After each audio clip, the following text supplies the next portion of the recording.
This article was paid for by Raw Story subscribers. Not a subscriber? Try us and go ad-free for $1. Prefer to give a one-time tip? Click here. The publication of Drive, Mary Trump's new book, Too Much and Never Enough, How My Family Created the World's Most Dangerous Man, has brought new attention to the mental health of Donald Trump, 45th President of the United States. Much of Drive. Trump's narrative matches the analysis of the dangerous case of Donald Trump. 37 psychiatrists and mental health experts assess a president, edited by DC Report contributor Bandy X. Lee, a Yale forensic psychiatrist. Advertisement with the two books. An independent public health analysis has met with intimate household experience to produce an evaluation by experts that could not be more thorough. But, until now, no one was making a connection, so Dr. Lee decided to interview Drive. Edwin Fisher, a clinical psychologist and a professor in the Gillings School of Global Public Health at the University of North Carolina at Chapel Hill. Dr. Fisher is the author of a chapter on presidential fitness for the dangerous case of Donald Trump. Lee, our country is literally dying for the lack of access to expertise. Yet, for all the talk that Drive, Mary Trump has generated, no one seems to be drawing on her actual expertise to ask, what does it mean to have the world's most dangerous man in the White House? What is the standard response to a dangerous person? No one is interviewing experts about her work. How do you explain this? Fisher. Many years ago, Harvard psychologist David McClellan showed that individuals who actually are high-achieving are quick to call on expertise. They don't go down in flames trying to prove their prowess in areas in which they lack skill. Rather, they are quick to call on expertise to move their projects forward. Drive. Mary Trump's book details how I alone can fix it is a statement 70 years in the making, not an odd choice of words in a single speech. Donald Trump's bravado requires the diminishment of all others, including experts. Marginalizing Dress, Fauci, Burr, and Redfield, he creates space for his own position as in the new CDC guidelines that prioritize opening schools over the safety of the students, teachers, and staff within them. Add to this crude self-interest.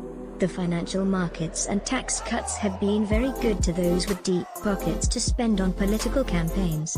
At the same time, having come to depend on government grants and industry contracts for their well-being causes many organizations to balk at taking on the most powerful individual on earth. This has included, for example, the American Psychiatric Association that has vigorously discouraged discussion of the president's psychological state. Advertisement. What most impressed me was the utter coldness of the Trump family. A clinical psychologist, what did you think of her analysis, and did anything surprise you? What most impressed me was the utter coldness of the Trump family. Examples cascade across the pages. Fred Trump, the president's father, told his daughter after her mother had been rushed to the hospital, "They told me your mother won't make it through the night and then go to school tomorrow. I'll call you if there's any change." Advertisement. Donald's grandfather died of the Spanish flu in 1918 when Fred was only 12. Mary describes Fred's reaction, years later, when discussing it. "Then he died, just like that. It just didn't seem real. I wasn't that upset. You know how kids are. But I got upset watching my mother crying." The erasure seems to have been passed on, father to son. Shameless in seizing any observation that might provide an advantage, it is surprising that Donald has not used the cause of his grandfather's death as a prop for his own credibility regarding COVID, instead insisting, "I didn't know people died from the flu." Advertisement. What is your opinion of her assessment that he is mentally incapable of leading? Through the many details in the book, one comes to realize a colossal emptiness of the Trump family. Fred cared only about money and others to the extent they could help him get it. Donald seems to care only about acclaim and feeling powerful, both symbolized by money but how thinly, given multiple bankruptcies. Most clear in this, Mary's father, Freddie, enjoyed boating and fishing with his friends and became a successful TWA pilot, flying a prestigious Boston-Los Angeles route, but his father had nothing but scorn for these interests not related to Trump enterprises. Raised in such a vacuum of connection, it is no wonder our president shows such disinterest in the millions who depend on his concern. Advertisement: the emptiness extended to the banal.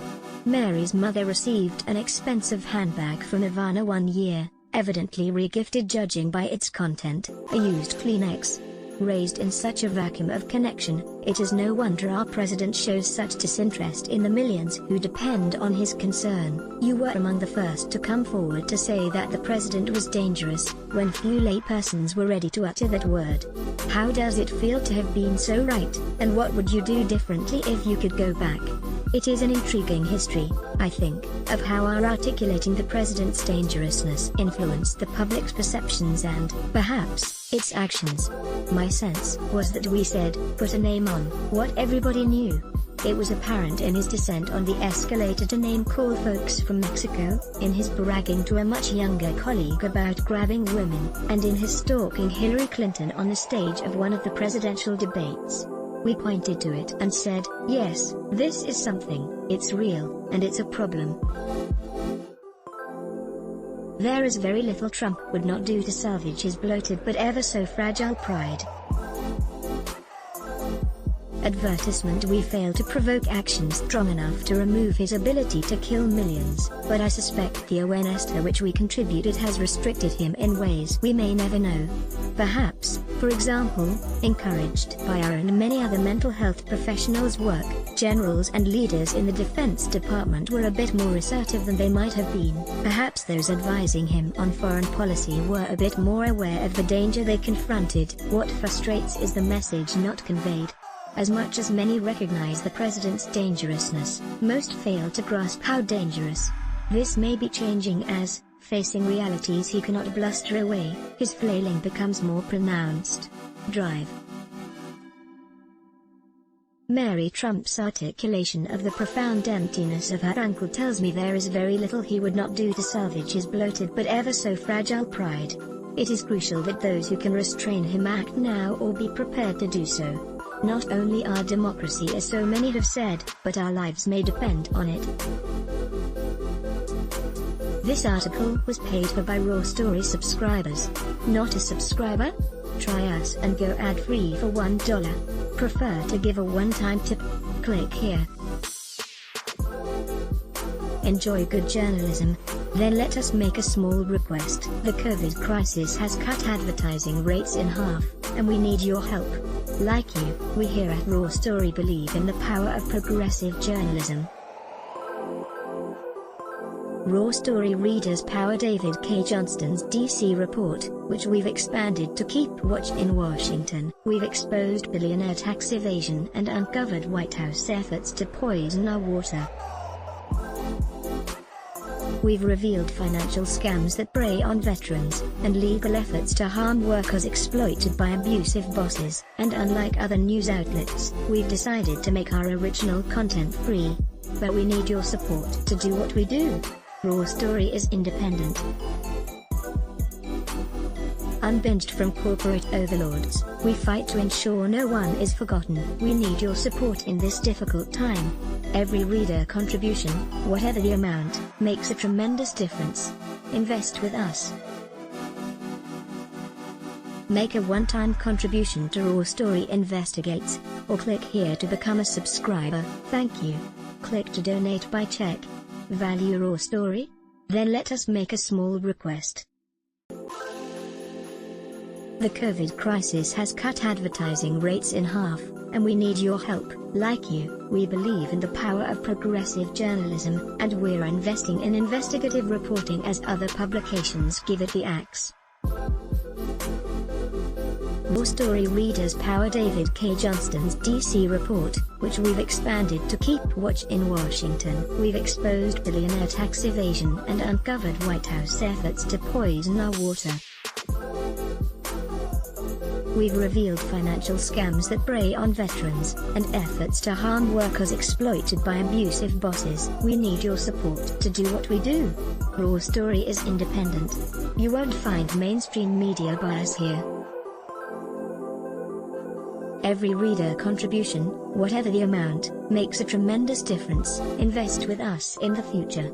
Make a one-time contribution to Raw Story Investigates, or click here to become a subscriber. Thank you. Let's block ads. Why? Show your love for him. Click the link in description. Thanks for watching.